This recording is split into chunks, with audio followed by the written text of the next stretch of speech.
Hi, Christy here. Today I want to talk a little bit about things related to the Akashic records. One of the things that often happens when someone comes for a reading is they'll tell me a pretty detailed story about something, and then suddenly they'll interrupt themselves and say, I'm not sure there's a question in there, which is always fascinating. I think when we're in the records, we sometimes forget that we're there potentially to get some information.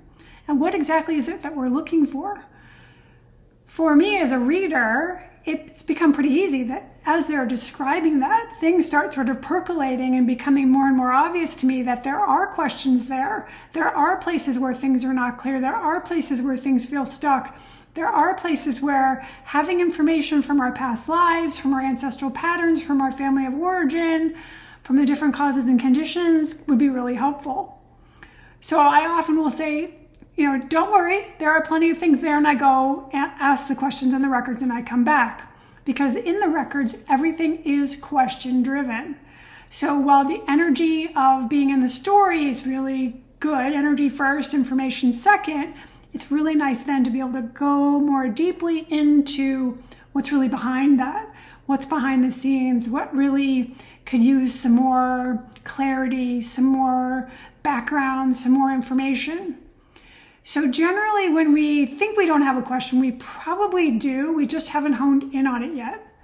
So if you're in your own records, kind of sit with that piece of, well, what do I really want to know? Like, what's the obstacle here? What's the difficulty? What would be helpful to help me move through to the other side of whatever this thing is? Whether it's clarifying something from another lifetime, or your relationship with someone that you've been with lifetime after lifetime, or why these particular things are difficult for you, these particular situations. Say it's a work scenario and there's a person who discounts you and you feel very frustrated. What's that about? There's always a lot of questions behind the story. So I'd love to hear in the comments below how you go from telling the story to starting to unravel and unweave the story to get what's behind it and keep the story moving in a way that feels like it's in your highest good. I look forward to seeing you in the next video. And in the meantime, please go be brilliant.